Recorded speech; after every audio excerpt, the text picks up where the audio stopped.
Assalamualaikum warahmatullahi wabarakatuh. Alhamdulillahilladzi bi ni'matihi tatimmus shalihat.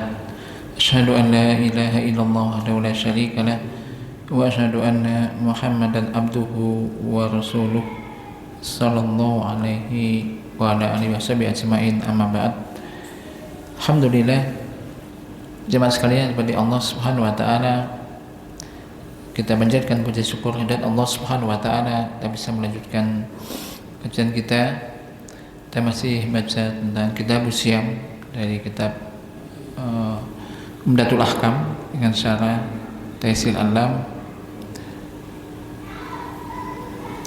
Kita sampai di hadis yang ke-176 ya.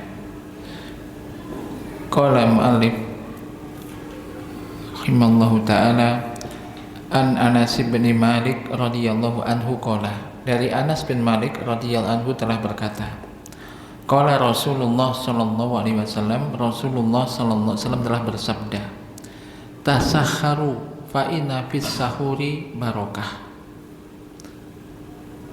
Ini terkait dengan adab puasa. Sekarang masuk ke adab-adab puasa atau sunah-sunah puasa. Rasulullah SAW bersabda, tasahharu, makan sahurlah kamu sekalian, fa inna fis sahuri barokah, karena di dalam sahur itu terdapat keberkahan. Sini sahur ini dengan sinnya di fathah, sahur artinya sesuatu yang digunakan untuk sahur, makanan yang dimakan ketika sahur, makanan sahur gitulah. Ada juga dengan sinnya di dhammah, fis suhur. Suhur ini berarti aktivitas sahur, kegiatan makan sahur. Kayak wudu, wudu ini berwudu, wadu air yang digunakan untuk berwudu. Ini tuhur, tohur. Nah, ini sahur dan suhur. Dan barokah ini dimudhafkan, dinisbatkan kepada, yaitu baik berupa sahurnya dan juga makan sahurnya, ataupun kegiatan makanan yang dimakan ketika sahur itu berkah, atau juga kegiatan makan sahur itu juga berkah. Makna global dari yang hadis ini, bahwasanya Nabi SAW memerintahkan untuk sahur, yaitu makan dan minum di waktu sahur, waktu sahar di akhir-akhir malam, untuk persiapan melakukan ibadah puasa. Dan disebutkan di situ di antara hikmah ilahiyah, hikmah ilahi, hikmah dari Allah yang ada di sahur ini, yaitu adanya keberkahan. Nah, ini adanya keberkahan. Ini yang penting. Makan sahur kamu sekalian, karena di dalam makan sahur ini terdapat barokah. Baik makanan yang dimakan maupun kegiatan sahur itu sendiri, ini berkah. Ini barokah. Dan barokah ini tasmalu manafi'ad dunya wal akhirah. Berkah ini mencakup manfaat dunia dan akhirat. Namanya barokah. Berkah atau barokah. Dan di antara keberkahan sahur, yaitu dengan sahur itu maka dia akan terbantu, mendapat pertolongan, terbantu untuk bisa melakukan ketaatan kepada Allah Subhanahu wa taala di waktu siang. Karena orang yang lapar dan orang yang haus ini bisa aja akan malas untuk beribadah.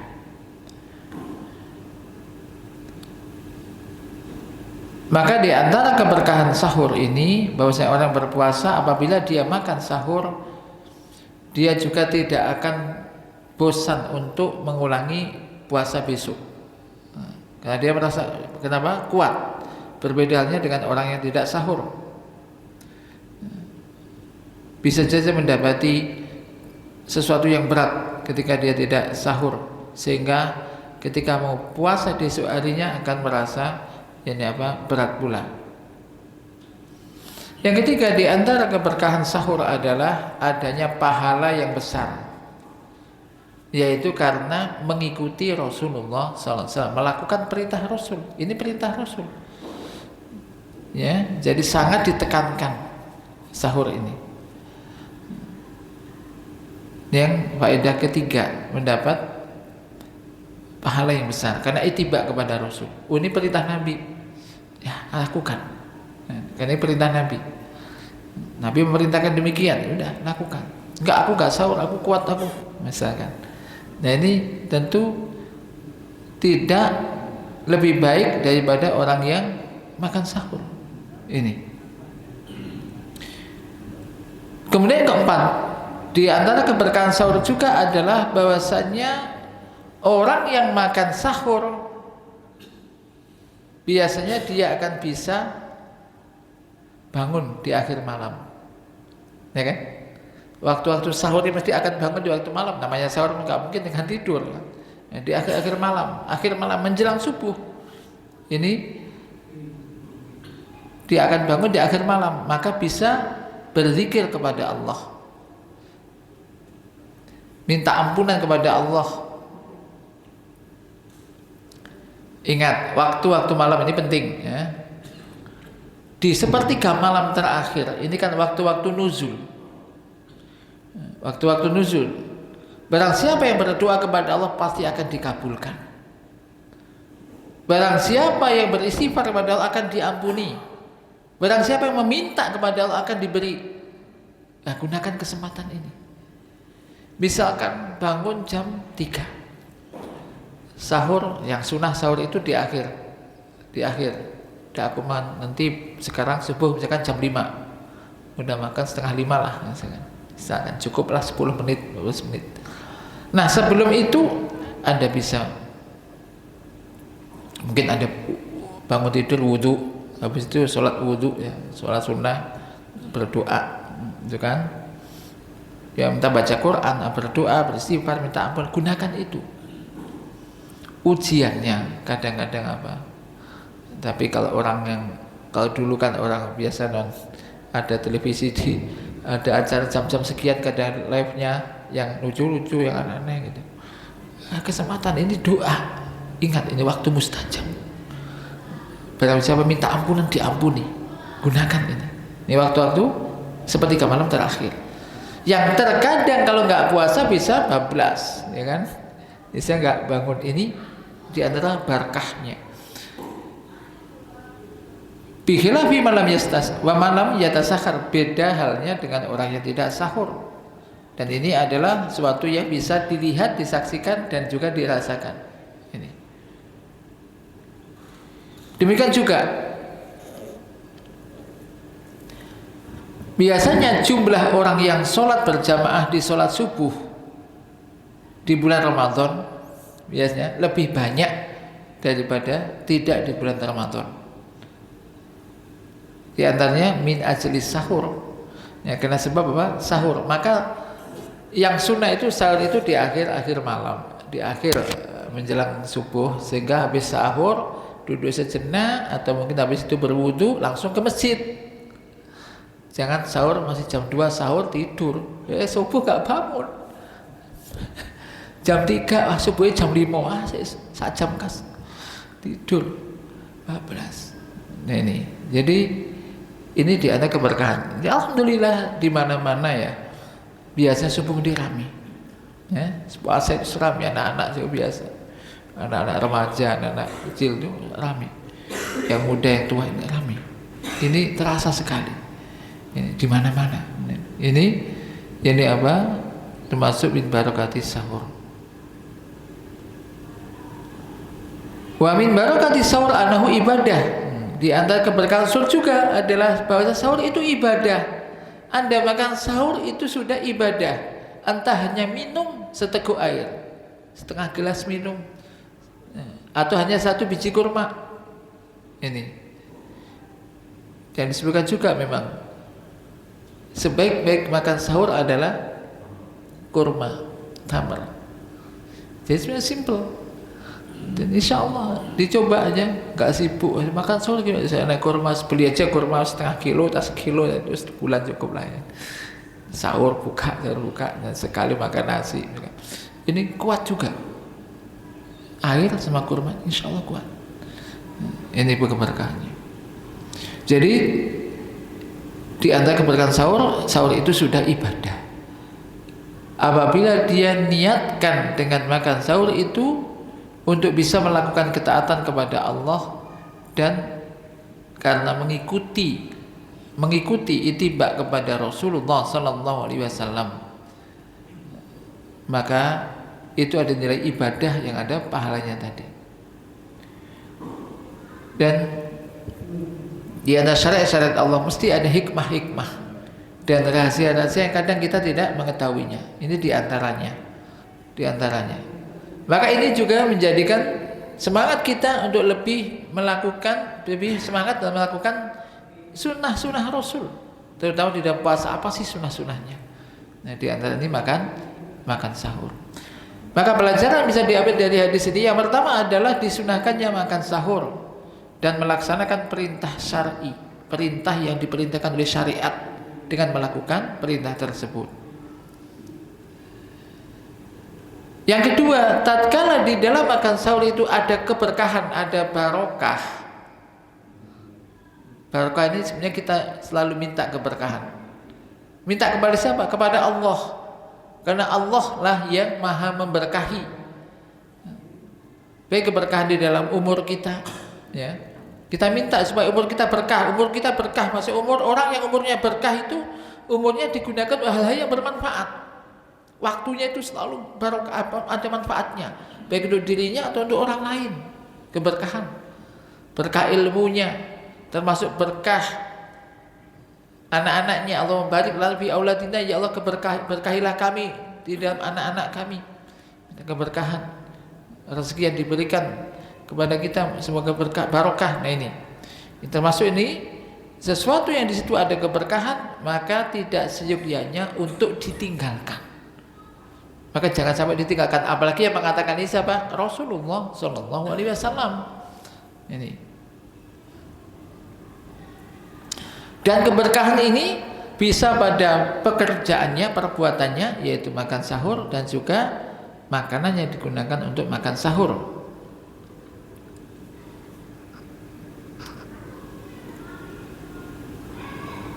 Ini diambil dari sigoh tadi. Ada yang lafadz fis sahur dengan fis suhur. Ya, kedua-duanya kalau tidak bertentangan bisa dipakai semuanya. Fis sahur dan fis suhur. Ada yang fathah, sahur berarti makanan yang dimakan, suhur berarti aktivitas sahurnya. Yang ketiga, zahirnya perintah menunjukkan wajib. Akan tetapi ada bukan wisol ya, dari Nabi SAW yang ini bisa memalingkan atau mengubah perintah ini kepada istihbab, disunahkannya. Ini yang sangat disunahkan lah, sangat disunahkan untuk makan sahur, maka jangan sampai ditinggalkan.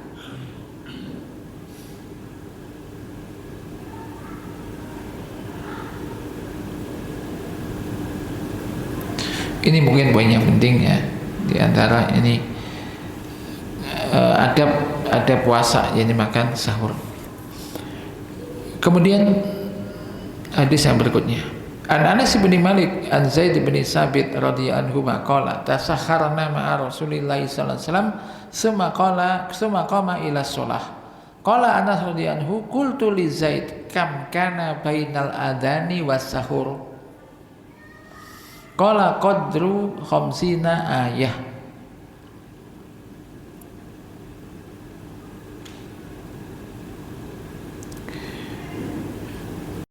Anas bin Malik dari Zaid bin Sabit radhiyallahu anhu dia berkata, kami pernah makan sahur bersama Rasulullah sallallahu alaihi wasallam, kemudian berdiri menuju sholat. Qala Anas radhiyallahu mengatakan, bertanya kepada Zaid, Berapa jarak antara adzan dan sahur? Qala, dia mengatakan sekitar 50 ayat. Sekitar orang membaca 50 ayat.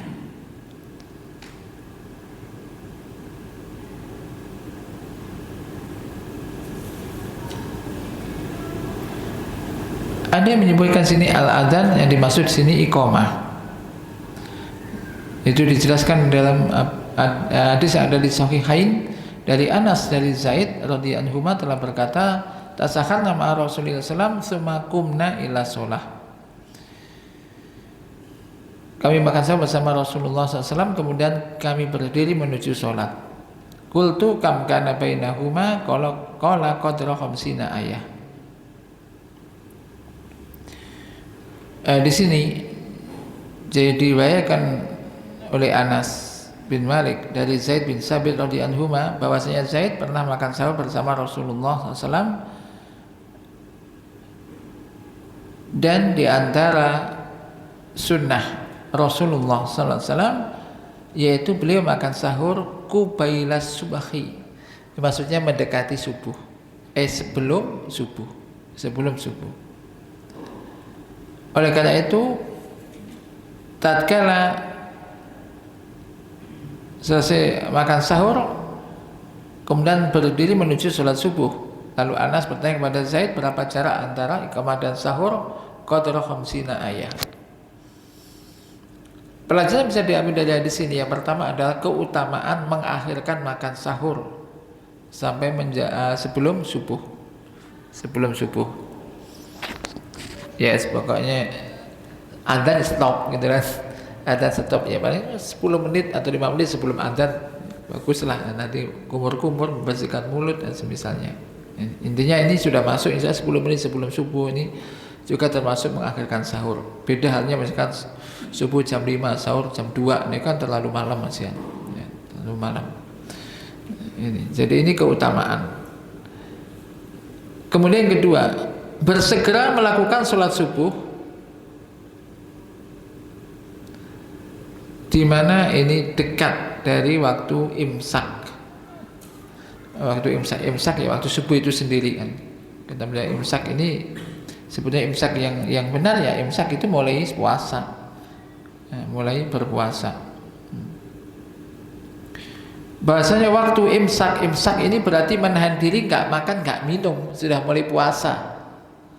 Ana waqtal imsaki huwal tulul fajr, bahwasanya waktu imsak itu adalah terbitnya fajar. Sebagaimana firman Allah Ta'ala, wa kulu wasrabu hatta yatabayyana lakumul khaytul abyadu minal khaytil aswati minal fajr. Makan dan minumlah kamu sekalian hingga tampak jelas bagi kalian benang putih dari benang hitam, yaitu fajar. Maksud tampak sampai terbit fajar shadiq. Dengan ini kita ketahui bahwasanya kalau dibedakan antara waktu imsak, waktu subuh atau waktu terbit fajar, ini sesuatu yang dalilnya nggak ada. Bahkan kalau sampai orang itu sudah masuk imsak nggak berani sahur, berarti kan 10 menit sebelum subuh itu nggak berani sahur, maka ini ada yang mengatakan bid'ah, tidak boleh. Karena keutamaan sahur tadi, misalkan Anda bangun 5 menit sebelum subuh, misalkan subuh jam 5, ini bangun jam 4.55 kurang 5 menit.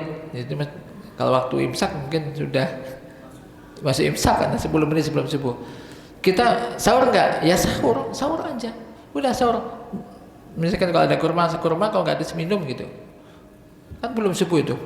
Nah ini sahur. Barokahnya sahur tadi. Ya memang beda ya, kadang ya kita kadang merasakan sama-sama enggak makan, sama-sama makan sedikit. Orang yang diniati sahur kemudian niat sahur lah, niat puasa maksudnya, sama orang biasanya enggak puasa dan enggak sarapan, itu kadang lapar kalau enggak puasa ya, enggak niat puasa ya enggak sahur memang. Dengan orang yang sahur walaupun sedikit, itu coba Anda mungkin tidak ada, kita merasakan itu barokah tadi, benar keberkahan itu ya. keberkahan di sahur ini, ya, keberkahan sahur. Jadi imsak, maksudnya imsak dalam artian menahan diri, nggak berani makan, nggak boleh makan dan minum, ya dulu fajar, terbit fajar, yaitu subuh. Subuh itu sendiri, begitu subuh sudah stop. Nah berikutnya tadi berarti mengakhirkan makan sahur. Tadi pertama disunahkan sahur. Yang kedua tadi di sini mengakhirkan waktu sahur, itu yang sunnah. Mengakhirkan waktu sahur. Kemudian habis sahur ya kira sholat tadi, kira sholat subuh ini. Hadis yang ke berikutnya 178. An Aisyah wa Ummi Salamah radhiyallahu anha huma, dari Aisyah dan Ummu Salamah radhiyallahu anhuma, anna Rasulullah sallallahu alaihi wasallam kana yudrikuhul fajru wa huwa junubun min ahlihi summa yahtasilu wa yasumu. Ini kaitannya dengan apa yang boleh ketika puasa atau ketika di bulan Ramadan misalkan. Bahwasanya Rasulullah sallallahu alaihi wasallam ini mendapati subuh fajar beliau dalam keadaan junub min ahlihi, ya, karena berhubungan dengan istrinya, ini istri beliau. Summa yahtasilu wa yasumu, kemudian beliau mandi dan berpuasa.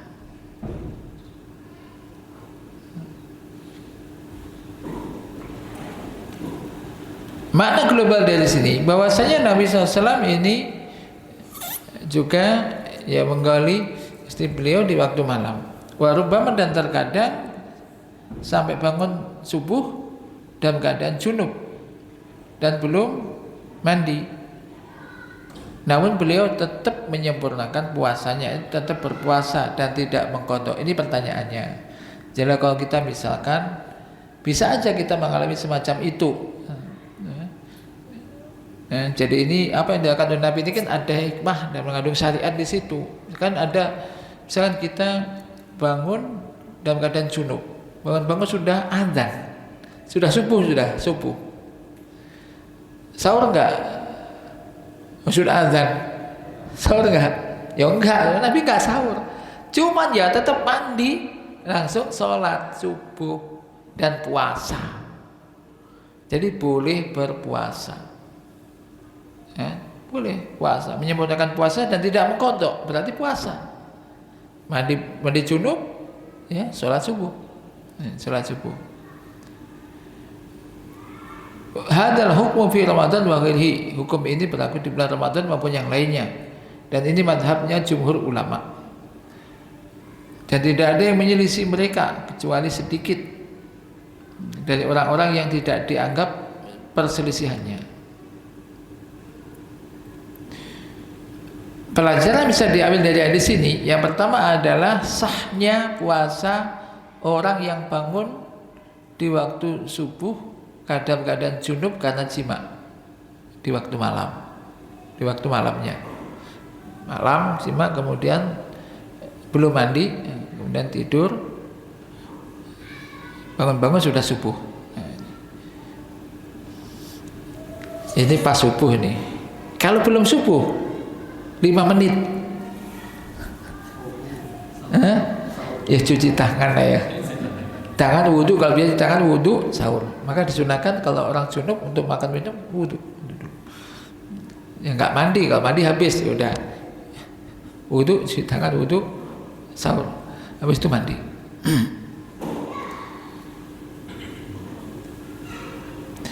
Yuqasu ala jimai al-ihtilamu bi tariqin aula, li'annahu idza kana murakhasan fihi minal mukhtar fa ghairuhu aula. Dikiaskan kepada jima ini adalah orang yang misalkan masih bujangan, jangan mimpi basah, bangun-bangun subuh, ya sama hukumnya kan mandi wajib.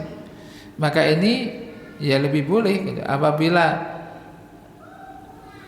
di dalam kondisi sadar, orang jima itu kan sadar, Itu aja di waktu malam itu boleh, maka selain itu tentu lebih boleh. Sama saja perlakuannya. Ya mandi ya enggak, sudah subuh, pas bangun subuh mandi junub, mandi besar, kemudian sholat. Dan dia ini boleh puasa. Yang ketiga, tidak ada bedanya antara puasa wajib maupun sunnah, dan juga antara Ramadan maupun selain Ramadan. Yang keempat, bolehnya berjima suami istri di malam Ramadan, walaupun itu sebelum fajar. Tapi harus hati-hati lah sebelum fajar. Ini aku kebablasan fajar, sebelum fajar. Nah ini karena sebagian mereka jadi mendapat bolehnya berpuasa minal junub. Berdasarkan firman Allah Ta'ala, ukhila lakumul lailata siyami rafasu ila nisaikum. Dihalalkan bagi kamu di waktu malam puasa, maksudnya malam bulan Ramadan malam itu untuk berkumpul kepada istri-istrimu. Karena ayat ini berarti menuntut bolehnya jima di waktu malam, ini malam bulan puasa ya, seluruhnya. Dan termasuk malam bulan puasa adalah ya sedikit waktu menjelang fajar, ya.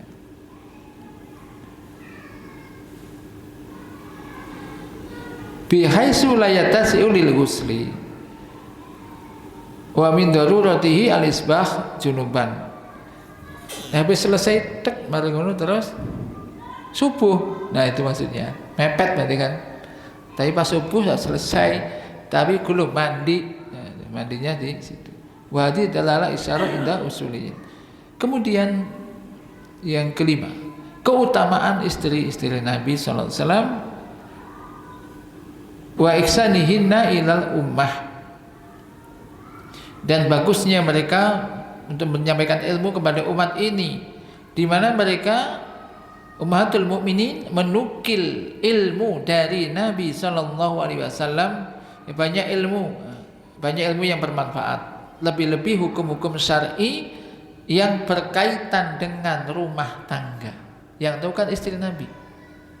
Dan ini bukan masalah purna atau apa, ini masa penting. Karena setiap orang mesti akan mengalami itu ketika orang sudah berumah tangga. Nah bagaimana tahu hukumnya? Kalau enggak, istri Nabi menyampaikan itu, maka ilmu yang sangat bermanfaat sekali.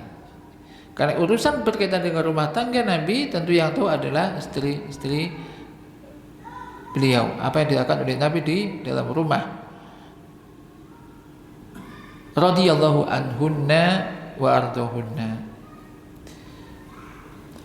Nah berikutnya, hadis berikutnya ini tentang orang yang puasa lupa makan dan minum padahal dia puasa.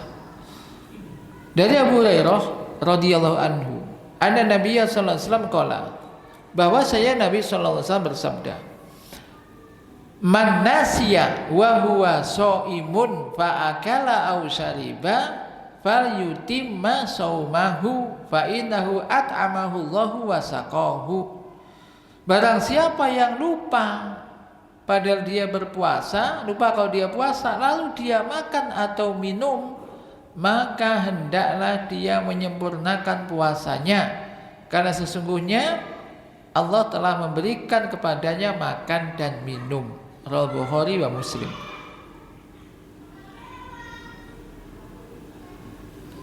Mungkin enggak orang puasa lupa kemudian minum atau makan? Mungkin.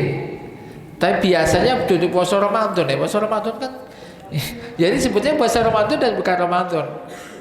Tapi kalau biasanya yang sering kita ngalami itu kadang puasa sunnah atau puasa mengkodok atau apa, yang lain enggak puasa.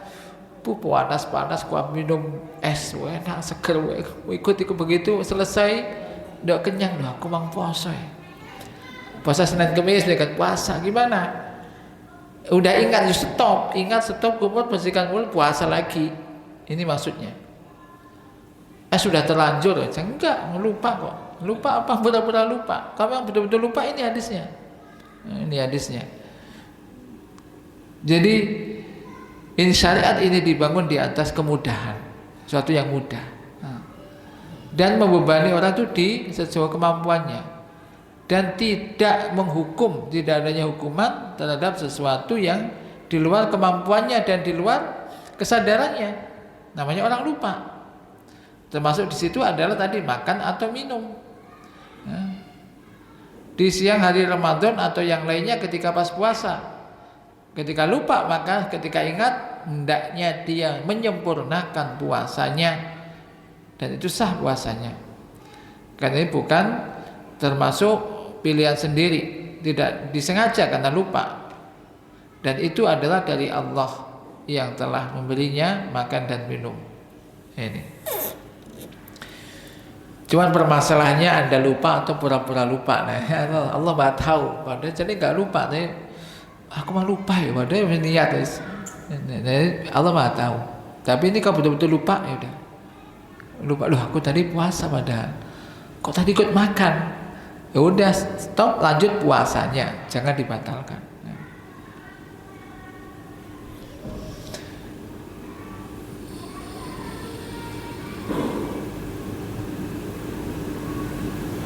Jumhur ulama, ada perbedaan pendapat di antara ulama di sini. Jumhur ulama berpendapat bahwa saya makan dan minum karena lupa atau dari orang yang lupa tidak membatalkan puasa. Dan ada perbedaan pendapat di antara mereka terkait dengan jima. Apakah dia hukumnya sama dengan hukum makan dan minum, yaitu tidak rusak puasa, dia lupa atau dia lupa kalau puasa lalu jima. Nah, apa ini merusak puasa ataukah tidak? Zahabal Imam Ahmad wa asba'uhu ila anna jima'a mufsidun lisyami walau kana minal jahil awin nasi.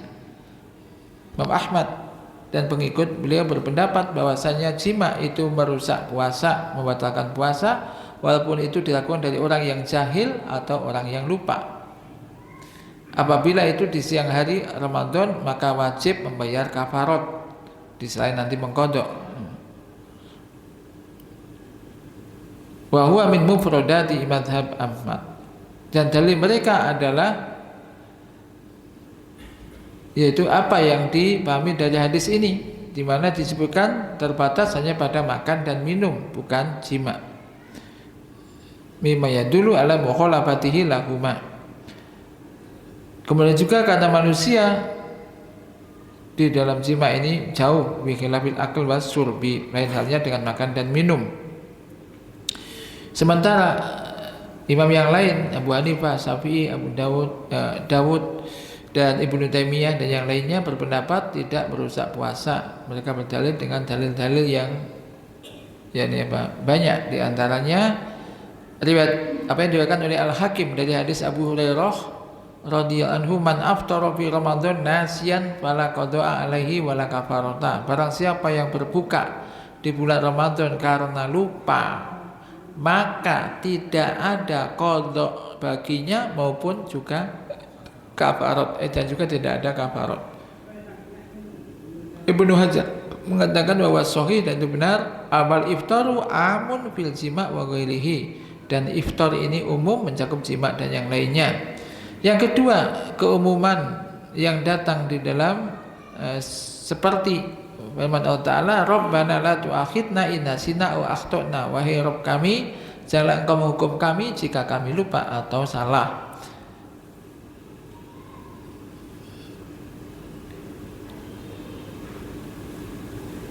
Dan dimaafkan untuk umatku kesalahan dan lupa dan apa-apa yang mereka dipaksa untuk melakukannya. Yang ketiga, bahwasanya orang-orang yang mukhalifina fi sihhati shaumi yuwafiquna ala sukutil ismi anhu. Orang yang mukhalifin, yaitu berselisih tentang sahnya puasa, ini sejalan atau sepakat tentang tidak adanya dosa darinya.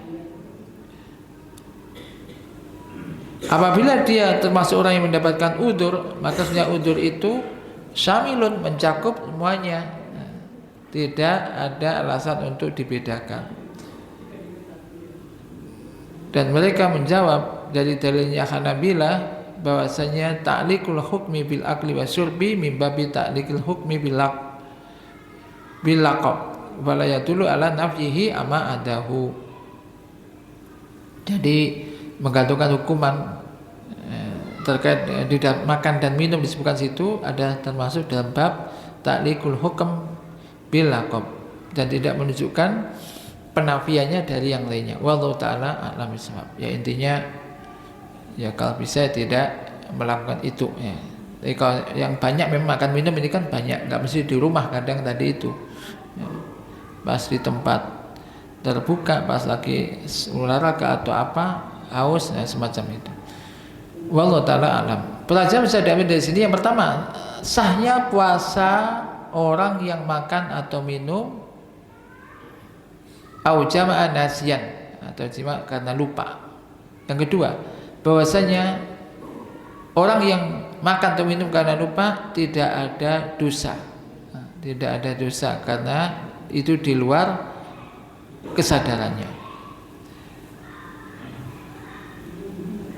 Yang ketiga, makna it'amihi minallah ta'ala wa sukhihi an waqa'a min ghairi ikhtiyar. Makna Allah memberikan kepadanya makan dan minum, yaitu bahwa dia melakukan itu tanpa kesadarannya, tanpa sadar karena dia lupa. Dan sebenarnya Allah lah yang menetapkan atau menjadikan dia itu lupa kalau dia puasa. Ya Allah. Nah, gitu loh.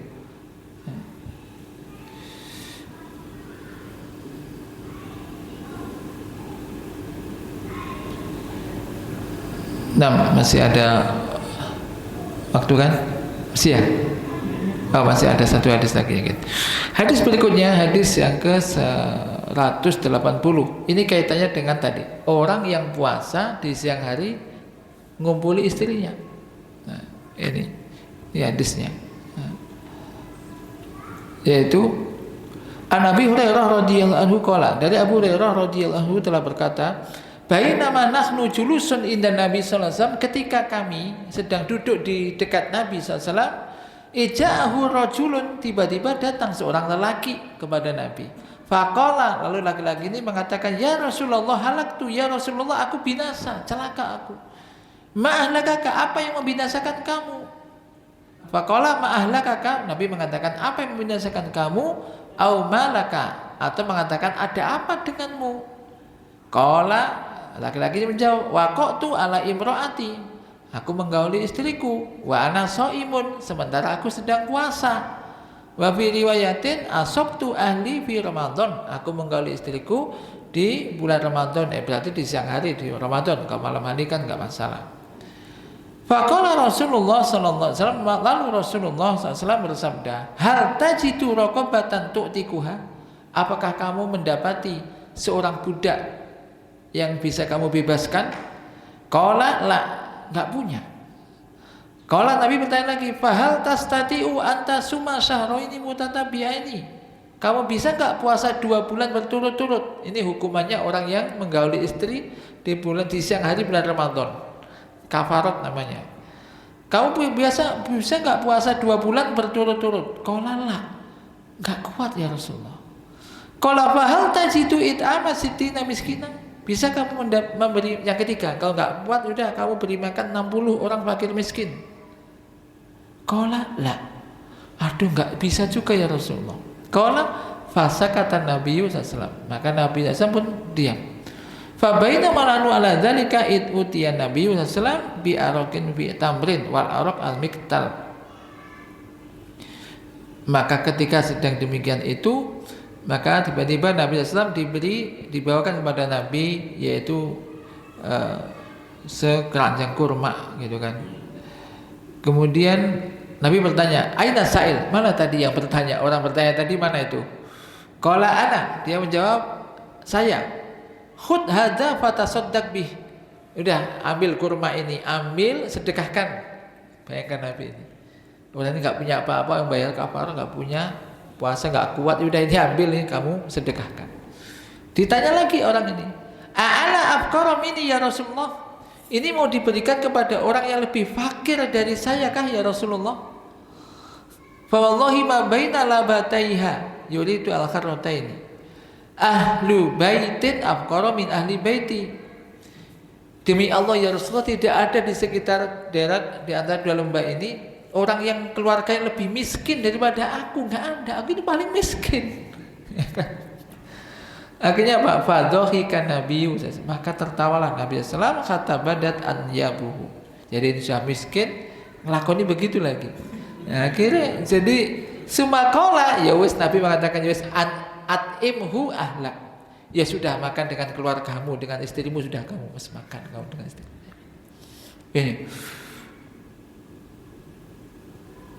pelajaran yang bisa diambil dari sini.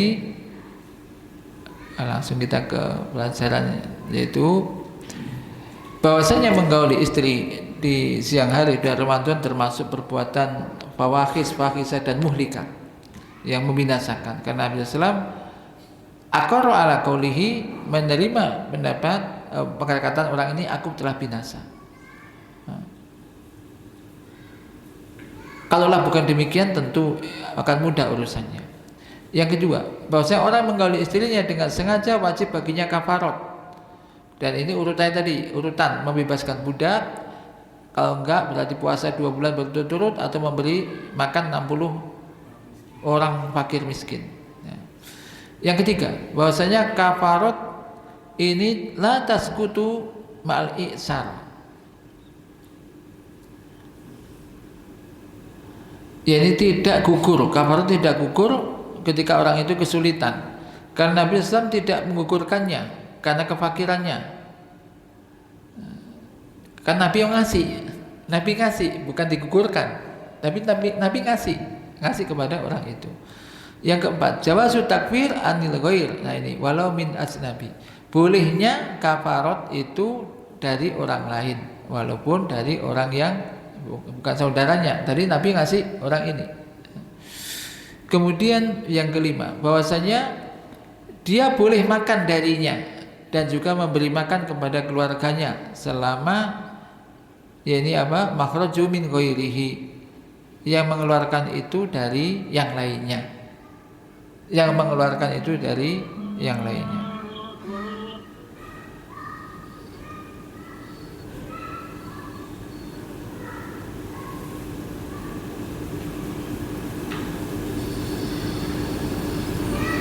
Nah, ini dan juga bagus, menunjukkan bagusnya akhlak Nabi Sallallahu Alaihi Wasallam. Ya.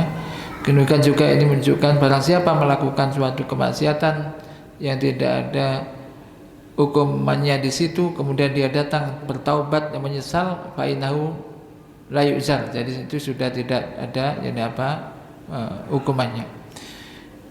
Ini sementara sampai di sini, yang lain agak panjang. Sementara sampai di sini ya. Beberapa faedah ini mudah-mudahan bisa memberikan faedah dan juga persiapan juga menjelang yani apa sebelum datang yani apa bulan Ramadan. Naktafi bihadza wa sallallahu ala nabiyyina Muhammad, subhanakallahumma wa bihamdika asyhadu an la ilaha illa anta astaghfiruka wa atubu ilaik. Assalamualaikum warahmatullahi wabarakatuh.